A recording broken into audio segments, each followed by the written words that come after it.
बिस्मिल्लाहिर्रहमानिर्रहीम, अस्सलाम वालेकुम। मैं हूं ईसा नकवी। हमें अब कुछ मुहतात एस्टिमेट्स मिल रहे हैं कि जिसके मुताबिक ईरानियंस जो है उन्होंने पाकिस्तान के ज़रिए अमेरिका को ये कन्वे किया, जिसके बाद ये मुज़ाकरात का सिलसिला शुरू हुआ कि हमारे पास अभी भी 15,000 बैलिस्टिक मिसाइल्स और लगभग 45,000 ड्रोन्स मौजूद हैं। और आप इस नंबर का इस तरह से अंदाज़ा कर सकते हैं कि जो अंदाजे हैं, मुहतात अंदाजे, उनके मुताबिक ईरान ने इस जंग के आगाज़ से अब तक समवेयर बिटवीन 1000 टू 2400 यानी कि ज़्यादा से ज़्यादा 2400 बैलिस्टिक मिसाइल्स जो हैं वो दागे हैं, और उन्होंने कितनी बड़ी तबाही कॉज की।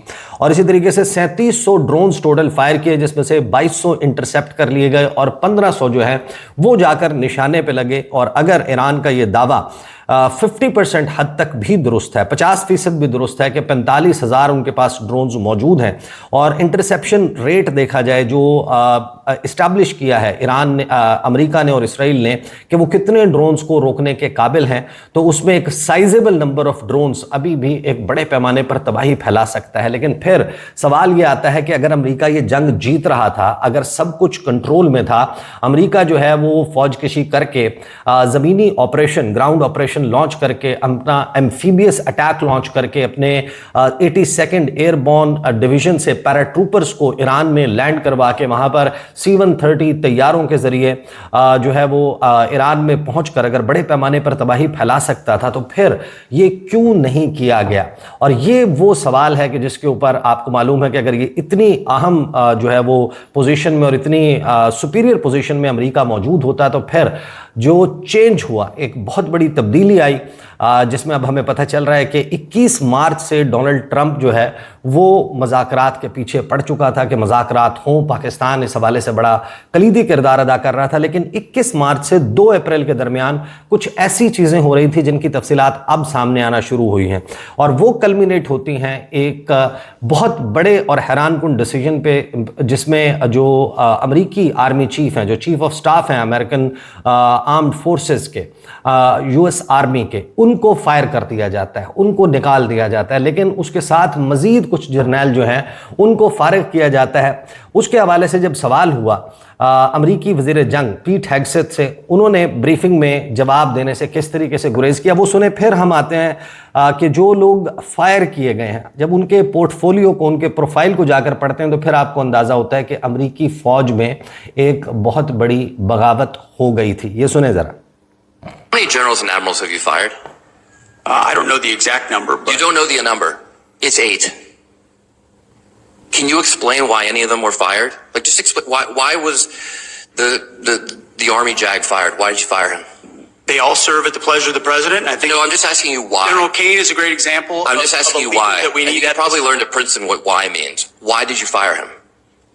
They serve at the pleasure of the president, and we Why want better did you representation fire in him? each and every of those. You can't and explain every why one you of those fired any of them? places.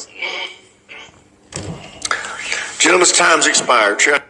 यानी house hearing में congressman से जो है वो पूछते हैं Pete Hegseth से कि आपने 8 जर्नैल फारिग कर दिए, उनको फायर कर दिया गया है, क्या वजह बनी?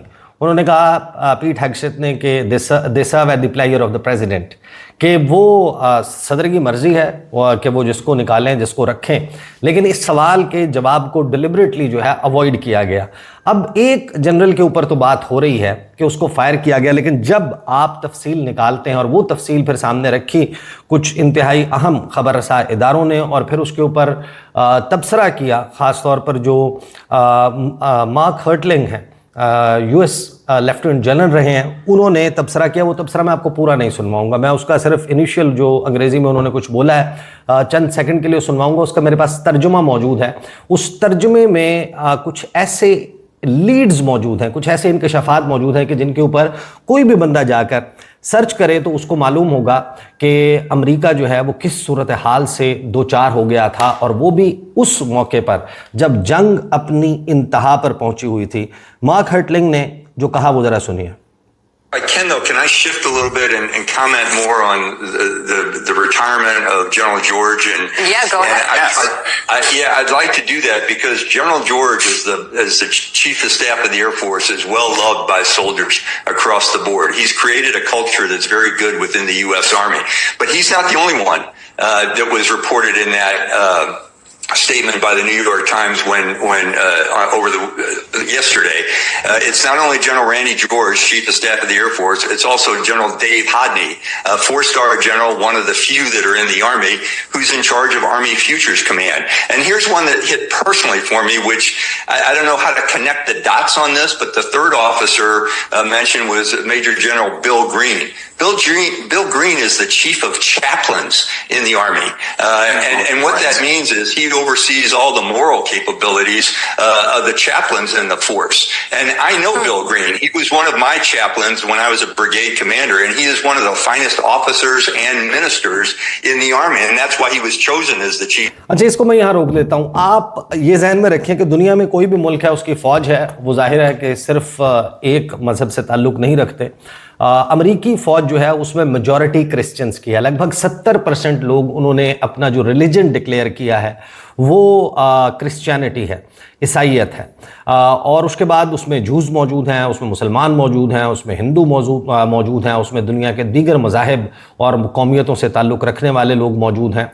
ज़ाहिर है कि वो they are by birth they are American nationals, लेकिन उनका ओरिजिन जो है वो दुनिया के मुख्तलिफ़ इलाकों, मुख्तलिफ़ हिस्सों से हैं. यकीनन पाकिस्तान से, इंडिया से, बांग्लादेश से, म्यांमार से, बहुत सारी जगहों से जो है वो लोग जो माइग्रेट करके गए वो आज अमरीकी फ़ौज का हिस्सा हैं. लेकिन जिस तरह पाकिस्तान में मुख्तलिफ़ मज़ाहिब के, मुख्तलिफ़ एथनिक बैकग्राउंड्स के, मुख्तलिफ़ ज़बानें बोलने वाले और उन्हीं का मजमूआ जो है वो US आर्मी है. ये जो मार्क हर्टलिंग ने एक बहुत बड़ा इंकशाफ किया है, मैं इसका तर्जुमा ज़रा आपके सामने रख देता हूँ क्योंकि आगे चलकर इन्होंने जो बात की है वो बड़ी ही इंटरेस्टिंग है. मार्क हर्टलिंग कहते हैं कि क्या मैं थोड़ा सा रुख बदलकर जनरल जॉर्ज की रिटायरमेंट पर बात कर सकता हूँ? तो फिर आगे कहते हैं जी हाँ, मैं ऐसा करना चाहूँगा क्योंकि एयर फोर्स के चीफ ऑफ स्टाफ के तौर पर जनरल जॉर्ज को तमाम फौजी जवान पसंद करते हैं. उन्होंने अमेरिकी फ़ौज में एक बेहतरीन कल्चर पैदा किया है. लेकिन न्यूयॉर्क टाइम्स के कल के बयान के मुताबिक वो अकेले नहीं हैं जिन्हें तब्दील किया गया. ये सिर्फ जनरल रैंडी जॉर्ज नहीं है बल्कि जनरल डेव हॉडनी भी हैं जो 4 सितारा 4 स्टार जनरल हैं और आर्मी फ्यूचर कमांड के सरबराह हैं. और एक बात जो मेरे लिए काफ़ी ज़ाती है, तीसरे अफसर जिनका तज़किरा हुआ है वो चैपलिन्स के सरबराह मेजर जनरल बिल ग्रीन है. बिल ग्रीन फ़ौज में चैपलिन्स हैं. इसका मतलब यह है कि वो फ़ौज में तमाम इखलाकी और मजहबी मामलात के ज़िम्मेदार हैं. मैं बिल ग्रीन को जानता हूं. जब मैं ब्रिगेड कमांडर था तो वो मेरे चैपलिन थे. वो फ़ौज के बेहतरीन अफसरों और वज़रा में से एक हैं और इसीलिए उन्हें इस ओहदे के लिए मुंतखब किया गया था. इन तीनों शख्सियात का एक साथ हटाया जाना मुझे बहुत कुछ बताता है. जॉर्ज को क्यों निकाला गया, इस पर बहुत सी आरा हो सकती हैं, लेकिन जब आप तीनों के बारे में एक साथ बात करते हैं तो ये मामला ज्यादा संगीन हो जाता है और उसके पीछे एक लंबी कहानी है. ये तीनों किसी खास मकसद के लिए खड़े थे. मुझे नहीं मालूम कि असल मसला क्या था, लेकिन जब आप सेक्रेटरी हेग्सेथ को ये कहते हुए सुनते हैं कि जो अमरीकी फौज है यसू के लिए, जीसस के लिए लड़ रहे हैं, जैसा कि उन्होंने पिछले दिनों एक तकरीर में कहा था, तो मुझे ये बात हिला कर रख देती है. खास तौर पर जब आपके पास दूसरे मज़ाहिब के फौजी भी आपके पास हों और ये सब कुछ पास ओवर के वीकेंड पर हो रहा हो. समझ से बाहर है. इसका कोई तुक नहीं बनता, इसकी कोई तुक नहीं बनती. अब जब आप जाकर इसको पढ़ते हैं कि जो चैपलिन कोर है अमरीकी फौज में, वो करती क्या है. जो चैपलिन कोर है उसके बारे में ये मेरे सामने AI रिव्यू मौजूद है कि अमरीकी फौज में चैपलिन कोर एक अहम इदारा है जिसका बुनियादी मकसद फौजियों और उनके अहले खाना की मजहबी और इखलाकी ज़रूरियात को पूरा करना है. मजहबी खिदमात की फराहमी. चैपलिन्स का सबसे पहला काम यह है कि वो हर सिपाही को उसके अकीदे के मुताबिक इबादत का हक फराहम करें. वो मुख्तलिफ मज़ाहिब, इस्लाम, ईसाइयत, यहूदियत, हिंदू मत वगैरह के लिए मजहबी तकरीबात और दुआया इज्तिमात का इनकाद करते हैं.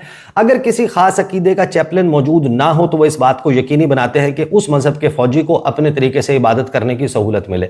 फिर ये मशावरत और रहनुमाई करते हैं. एक काबिल एतमाद मशीर के तौर पर काम करते हैं अमरीकी फ़ौज के साथ, उनके कमांडर्स के साथ, नॉर्मल उनके सोल्जर्स के साथ, राजदारी के साथ ये सब कुछ करते हैं. वो इखलाकी, ख़ानदानी और नफ्सियाती मसाइल पर फौजियों को मशवरा देते हैं, कमांडर्स को मशवरा देते हैं. उनका जंगी मैदान में मोराल बुलंद रखना और जो मारे जाए ان کی آخری رسومات ان کے مذہب کے، ان کے فقہ کے، ان کے فرقے کے مطابق ان کو ادا کرنے کے لیے تمام ذمہ داریاں سر انجام دینا. یہ ان آرمڈ چیپلن کور جو ہے وہ ہر جگہ پر، خاص طور پر جو فورن مشنز ہیں وہاں پر موجود ہوتی ہے. انسانی حقوق اور اخلاقیات کا درس دینا اس کا کام ہے کہ جنگ کے دوران بھی انسانی ہمدردی کے بنیادی اصولوں کو یاد رکھا جائے، اس کو سمجھا جائے. اب ذرا میدان جنگ کی طرف دوبارہ آ جائیں.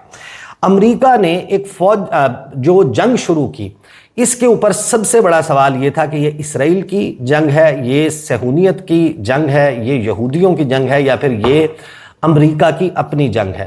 اور یہاں پر آپ جب ہسٹری کا مطالعہ کرتے ہیں کہ ماضی میں جو ان دو مذاہب کی history, I am not a theologist, جو کنٹمپرری سٹڈیز ہیں ریلیجن کی اس کے اوپر میری دسترس نہیں ہے، لیکن یہ سب کو معلوم ہے کہ انسانی تاریخ یہودیت اور عیسائیت ان کی آپس کی جنگوں اور لڑائیوں سے بھری ہوئی ہے. اور ایک بہت بڑا تضاد ہے. حضرت عیسیٰ علیہ السلام جن کو ہم ایک پروفٹ جو ہے مانتے ہیں، پیغمبر مانتے ہیں خدا کا، اور اولی العزم پیغمبر میں جو پیغمبر ہیں ان میں ان کا شمار ہوتا ہے، جن کے اوپر ایک آسمانی صحیفہ نازل ہوا. یہودیت میں یا جو جوڈائزم ہے اس میں حضرت عیسیٰ جو ہے ان کا کوئی کردار نہیں ہے. اور عیسائی یہ سمجھتے ہیں، میجورٹی ان کی ہسٹری یہ بتاتی ہے کہ وہ یہودیوں کو حضرت عیسیٰ کو جو سولی پر لٹکایا گیا تھا اس کی وجہ سمجھتے ہیں.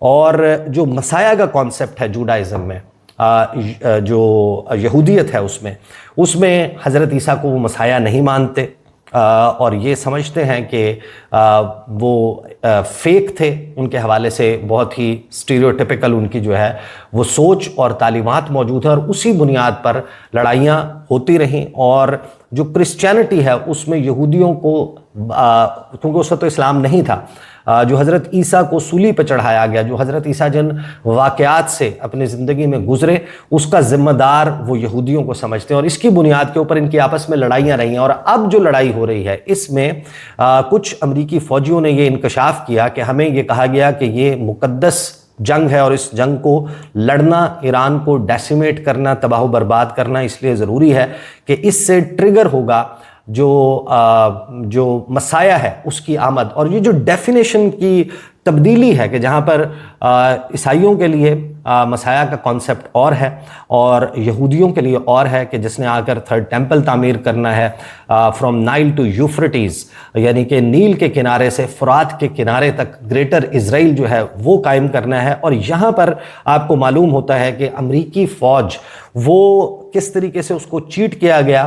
اور پریکٹیکلی یہ جو جرنیل تھے جن کو فارغ کیا گیا، جو یو ایس ملٹری جنرلز تھے جن کو اپنے عہدے سے برطرف کیا گیا، اب یہ سرکمسٹینشل ایویڈنس موجود ہے کہ جس میں خاص طور پر جب چیپلن کور کے سربراہ کو جنرل بل گرین کو فائر کیا جاتا ہے along with Randy George and Dave Hood نے، تو آپ کو یہ پتہ چلتا ہے، اور مزید ایسے جرنیل جنہوں نے اس جنگ کو امپلیمنٹ کرنا تھا. وہ فیز جب ایران میں داخل ہونا تھا، زمینی کارروائی کا آغاز کرنا تھا، ایرانین نیوکلیئر سائٹس پر جانا تھا، وہاں سے یورینیم کو ریٹریو کرنا تھا، اس کو سیفلی جو ہے وہ ٹرانسپورٹ آؤٹ آف ایران کرنا تھا، وہاں سے لے جا کر کسی اور مقام پر لے کر جانا تھا. اس سارے آپریشن کے لیے اب جو تفصیلات ہیں اور سرکمسٹینشل ایویڈنس ہے وہ یہ ہمیں بتاتا ہے کہ امریکی فوج نے اس بنیاد پر نہیں کہ ان کا شاید ایران کے ساتھ یا کوئی سافٹ کارنر ہے یا مسلمانوں کے لیے، اسلام کے لیے کوئی سافٹ کارنر ہے، ان کا جو اپنا مسائل اپنے رہے ہیں جوز کے ساتھ، یا پھر جو صہیونیت کو پسند نہیں کرتے، زائنزم کو پسند نہیں کرتے، یقیناً یہی معاملہ رہا ہوگا کہ جب ہم ان لوگوں کے جن کو فائر کیا گیا، ریپلیس کیا گیا، ان کے پروفائلز کو پڑھتے ہیں. بہرحال یہ ایک بہت امپورٹنٹ آسپیکٹ ہے کہ آج آپ سے یہ سمجھیں کہ یہ جو مذاکرات کی میز سجی ہے، اس مذاکرات کی میز سجنے کے پیچھے بہت ساری کہانیاں ہیں. اور یقیناً امریکہ جو ہے وہ اگر ایک گراؤنڈ انویژن کرتا ہے تو وہ ایران کا بہت نقصان کر سکتا ہے، لیکن بدلے میں ایران ان کا کتنا نقصان کرے گا، خلیجی ممالک کا کتنا نقصان ہوگا. اور یہ بات پاسبل ہے، یہ پاسبلٹی موجود ہے کہ کسی بھی وقت چین اور روس جیسے جیسے یہ جنگ جو ہے یہ طویل ہوتی جاتی ہے، ان کی شمولیت بھی جو ہے وہ رول آؤٹ نہیں کی جا سکتی. اور یہی وہ تمام وجوہات ہیں جس کی وجہ سے آج اسلام آباد میں مذاکرات کا آغاز ہو رہا ہے، جس کے حوالے سے اب جو ٹون سیٹ کی جا رہی ہے، جو بیانات کے تبادلے ہو رہے ہیں، اس کے اوپر انشاءاللہ آنے والی ویڈیو میں بات کروں گا۔ اب تک کے لیے اتنا ہی، اجازت دیجیے، اللہ حافظ۔